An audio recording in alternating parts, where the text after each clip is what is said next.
Baik, selamat pagi Pak Klemen dan juga teman-teman yang menghadiri perkuliahan pada pagi hari ini. Sebelumnya perkenalkan, kami dari kelompok satu. Kami kembali akan mengajak kita semua untuk belajar mengenai chapter 14, yaitu Global Marketing Communication Decision, yaitu di partnya yang kedua, atau bagian yang kedua. Jika minggu lalu kita sudah belajar tentang yang part pertamanya, maka ini part keduanya, oke? Mari kita masuk ke perkenalan kelompok kembali. Tidak bosan-bosannya saya memperkenalkan diri. Saya Christian Restu dengan NIM 2021-854 dan ada rekan-rekan saya, Febrian Arya dengan NIM 2021-867, ada Nadia Olivia dengan NIM 2021-85152, juga ada Stephen Carlos dengan NIM 2021-80162. Baik, untuk materi pertama akan dijelaskan oleh rekan saya, yaitu Stephen Carlos. Kepada Stephen Carlos untuk waktu dan tempat, saya persilahkan. Sales promotion, di mana promosi penjualan itu mengacu pada program komunikasi pada konsumen, perdagangan berbayar di dalam dengan durasi yang terbatas. Itu tujuannya untuk menambah nilai nih. Adanya nilai nyata pada suatu produk atau merek. Dalam promosi harga, nilai nyata itu dapat berupa pengurangan harga, kupon, atau pengembalian dana. Melalui pos promosi non harga, bentuknya tuh terbentuk dari sampel gratis, premium, penawaran, beli satu gratis satu, undian dan kontes. Promosi penjualan konsumen dapat dirancang untuk membuat konsumen mengetahui produk baru, bahwa produk tuh baru. Jadi bentuk promosinya itu seperti itu ya. Untuk merangsang non pengguna untuk mencoba atau mencicipi produk yang sudah ada. Tujuannya untuk meningkatkan permintaan konsumen secara keseluruhan, di mana promosi penjualan dagang sangat dirancangkan untuk meningkatkan ketersediaan produk dalam saluran distribusi. Banyaknya perusahaan melakukan pengeluaran untuk kegiatan promosi nih.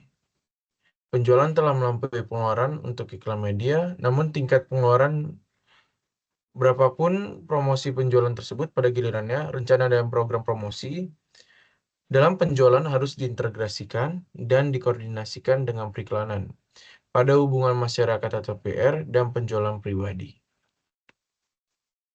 Next, personal selling atau penjualan pribadi, di mana personal selling merupakan komunikasi langsung. Jadi komunikasi itu langsung eh, antara perwakilan nih. Jadi langsung antara perwakilan perusahaan dengan calon pembeli. Upaya komunikasi tenaga penjualan sangat berfokus pada penginformasian dan membujuk calon pelanggan. Jadi informasi apa tentang produk itu dan caranya untuk membujuk pelanggan. Tujuannya untuk jangka pendek, melakukan penjualan, dan tujuan jangka panjang untuk membangun hubungan. Jadi ada ya jalinan hubungan antara perusahaan dan konsumen. Tugas seseorang tenaga penjualan antara lain memahami secara akurat kebutuhan pembelian, mencocokkan kebutuhan dengan produk perusahaan. Terlebih lagi, membujuk pelanggan untuk membeli. Penjualan personal sangat penting dalam mendasarkan produk industri yang mungkin mahal dan rumit secara teknologi. Staf penjualan itu seringkali memberikan umpan balik pada pelanggan yang berharga ke kantor pusatnya, yang dapat digunakan dalam keputusan desain dan teknik. Oke, selanjutnya akan dilanjutkan oleh rekan saya. Kurang lebihnya mohon maaf. Sekian, terima kasih. Baik, selanjutnya kita akan masuk ke LO 14.3, yaitu Salesforce Nationality. Jadi, pasti dalam pemasaran global tentunya kita akan menghadapi pemasaran di luar negara. Dan biasanya kita akan ketemu yang namanya ekspatriat atau orang-orang yang berasal dari luar negeri atau orang-orang yang tidak bekerja, di ruang lingkup home country-nya. Misalkan ada marketer dari Amerika, tapi dia ditugaskan untuk membantu penjualan di Indonesia, maka dia juga salah satu sales ekspatriat. Oke,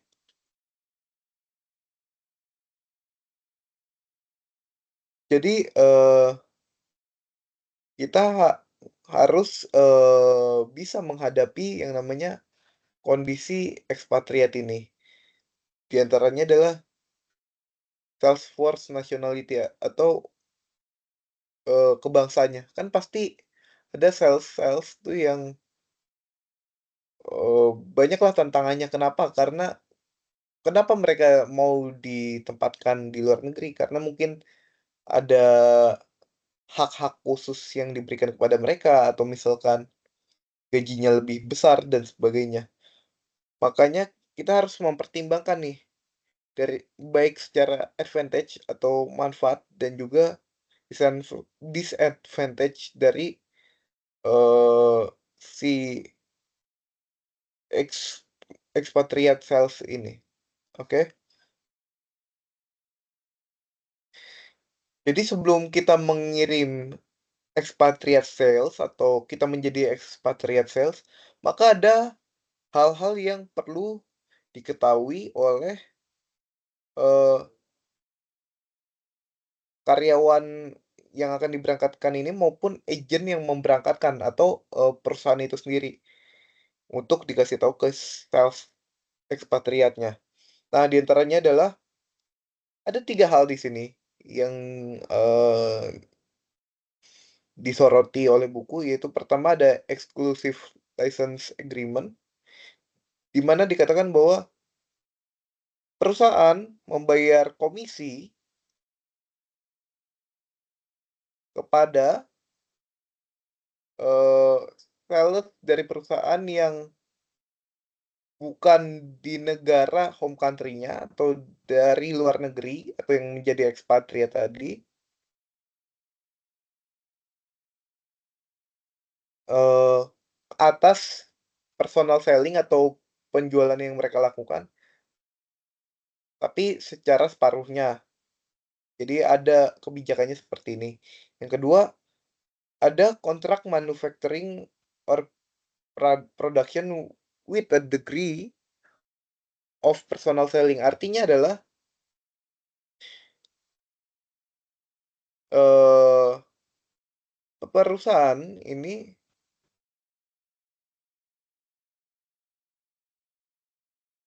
membayar berdasarkan, personal selling atau dari, derajatnya juga mungkin secara sertifikasi atau, tingkat kelulusan dan sebagainya. Mungkin tingkat pendidikannya dan juga kapabilitasnya gitu ya. Terus yang terakhir ada yang namanya manajemen only agreement atau, kebijakan yang diatur oleh manajemen, di mana dikatakan bahwa manajemen only agreement through which a co-joint venture within, in country or regional partner. Jadi, ini mengenai kerjasama joint venture dengan, partner yang bukan dari home country-nya. Misalkan Toyota, kan kita tahu Toyota ya, Toyota itu asalnya dari Jepang. Tentu kan kalau kita mau jualan di pasar kayak Asia Tenggara dan lain-lain, itu kalau misalkan mobilnya diekspor secara utuh, gelondongan itu pasti mahal. Dan juga, eee, jika bahan-bahannya semua dari Jepang, maka Jepang nggak bisa produksi dengan kapasitas yang maksimal dan juga, harganya pasti cost-nya itu sangat tinggi gitu, untuk pengiriman dan lain-lainnya. Makanya, Toyota ini harus bekerja sama dengan partner-partner, eee, lokal yang bisa menyuplai suku cadang yang dibutuhkan oleh Toyota itu sendiri, misalkan seperti baut, terus seperti, pengancing bodi mobil dan lain-lainnya. Itu kan atau misalkan kayak kaca, ban, dan lain-lain kan pasti nggak cuma Jepang doang yang bisa bikin, bahkan untuk pasar Indonesia sendiri, Indonesia bisa membuatnya dan juga punya merek sendiri seperti Gajah Tunggal yang kalau di mobilnya itu, brand-nya adalah GT Radial. Nah, makanya manajemen only agreement ini biasanya perjanjian antar manajemen, baik dari perusahaan home country maupun dengan, partner-partner lokal, seperti perusahaan ban, terus penyedia kaca, penyedia yang lain-lainnya, agar terjadi yang namanya kerjasama perdagangan yang menguntungkan dan juga, penjualan yang efektif dan menguntungkan kedua belah pihak atau bisa disebut win-win solution. Kurang lebih seperti itu penyampaian dari saya. Untuk materi selanjutnya akan dijelaskan oleh rekan saya. Untuk waktu dan tempatnya, saya persilahkan. Baik, selanjutnya di sini saya akan menjelaskan tentang special form of marketing communication, direct marketing. Jadi asosiasi direct marketing ini mendefinisikan pemasaran langsung sebagai segala komunikasi dengan konsumen atau penerima bisnis yang dirancang untuk menghasilkan tanggapan dalam bentuk pesan, permintaan informasi lebih lanjut, atau kunjungan ke toko atau tempat usaha lainnya. Nah, di sini katakan Pep Darwadi menjelaskan 4 langkah dalam pemasaran satu persatu. Yang pertama adalah identifikasi pelanggan dan kumpulkan informasi rinci tentang mereka. Kedua, membedakan pelanggan dan memberi peringkat pada mereka berdasarkan nilai mereka bagi perusahaan. Yang ketiga, berinteraksi dengan pelanggan dan mengembangkan bentuk interaksi yang lebih hemat biaya dan efektif. Dan yang keempat adalah menyesuaikan produk atau layanan yang ditawarkan kepada pelanggan, misalnya dengan mempersonalisasi penawaran surat langsung. Selanjutnya di sini ada direct mail. Surat langsung menggunakan layanan pos sebagai sarana untuk menyampaikan penawaran yang diajukan secara pribadi kepada calon pelanggan yang ditargetkan oleh pemasar. Surat langsung populer di kalangan bank, perusahaan asuransi, dan penyedia jasa keuangan lainnya. Saat pelanggan merespon tawaran surat langsung, pemasar menambahkan informasi mereka ke database-nya. Informasi tersebut pada gilirannya mungkin pemasar untuk menyempurnakan penawaran berikutnya dan menghasilkan daftar target yang lebih tepat. Amerika Serikat adalah rumah bagi industri milis yang berkembang dengan baik. Sebuah perusahaan dapat menyewa daftar untuk menargetkan hampir semua jenis pembeli. Tentu saja semakin selektif dan terspesialisasi daftarnya, semakin mahal harganya. Ketersediaan daftar yang bagus dan besar pasar merupakan faktor penting yang menjelaskan mengapa orang Amerika menerima jauh lebih banyak surat langsung atau direct mail dibandingkan orang lain. Berdasarkan basis per kapita, konsumen Jerman sebenarnya pembeli pesanan lewat pos terbesar di dunia yang masing-masing membeli barang dagangan senilai lebih dari $500 setiap tahunnya dibandingkan dengan Amerika Serikat. Ketersediaan milis di Eropa dan Jepang jauh lebih banyak. Selanjutnya adalah katalog. Katalog adalah publikasi bergaya majalah yang menampilkan foto, ilustrasi, dan informasi ekstensif tentang produk perusahaan. Nah, istilah magalog kadang-kadang digunakan untuk menggambarkan media komunikasi ini. Sektor retail katalog global menghasilkan pendapatan beberapa ratus miliar dolar setiap tahunnya. Katalog memiliki sejarah panjang dan terkenal sebagai alat pemasaran langsung di Eropa dan Amerika Serikat. Pasar katalog Eropa berkembang pesat setelah Perang Dunia Kedua dan demi mencari kenyamanan, harga murah, dan akses terhadap lebih banyak jenis barang. Oke, selanjutnya di sini ada informasial. Informasial apa sih? Informasial adalah saluran belanja rumah seperti QVC dan Home Shopping Network. Mengambil konsep informasial satu langkah lebih jauh. Pemrograman sepanjang waktu secara eksklusif didedikasikan untuk demonstrasi dan penjualan produk. Di seluruh dunia, belanja rumah semacam ini adalah industri bernilai miliaran dolar. Saluran belanja rumah terkemuka juga memanfaatkan internet. Misalnya, selain mengoperasikan saluran belanja di rumah Amerika Serikat, Tiongkok, Jerman, dan Jepang, Home Shopping Network juga menawarkan pengalaman belanja online di website-nya. Kemudian di sini yang kedua, teleshopping. Teleshopping adalah itu diperkenalkan ke lebih banyak rumah tangga. Sesuai dengan istilahnya, teleshopping ini di mana si orang rumah itu berbelanja melalui sebuah website yang namanya HSN, www.hsn.com. Kemudian pengamat industri memperkirakan popularitas belanja rumahan akan meningkat dalam beberapa tahun ke depan. Televisi interaktif atau IPTV teknologi diperkenalkan ke lebih banyak rumah tangga sesuai dengan istilahnya, memungkinkan pemirsa televisi untuk berinteraksi dengan konten program yang mereka tonton. Memiliki kehadiran yang lebih besar di Eropa dibandingkan di Amerika Serikat. Di Inggris saja lebih dari separuh pelanggan TV berbayar menggunakan layanan ITV. Unit kendali jarak jauh yang disediakan oleh penyedia layanan TV berbayar di Inggris memiliki tombol merah yang dapat ditekan oleh pemirsa untuk memesan produk dari saluran belanja rumah. Memiliki sudut kamera yang berbeda selama siaran olahraga, memberikan suara selama acara partisipasi pemirsa seperti Big Brother atau memesan sampel gratis yang dikenalkan. Baik, untuk materi selanjutnya akan dilanjutkan oleh teman saya. Terima kasih. Untuk selanjutnya yaitu special form of marketing communication, support media sponsorship, and product placement, di mana media pendukung tradisional mencakup iklan transit, dan billboard sebagai sebuah kategori. Media ini dikenal dengan istilah iklan luar rumah atau OOH. Pemasar global juga memanfaatkan beragam peluang sponsorship yang memungkinkan mereka menyelaraskan diri dengan acara budaya dan olahraga yang populer.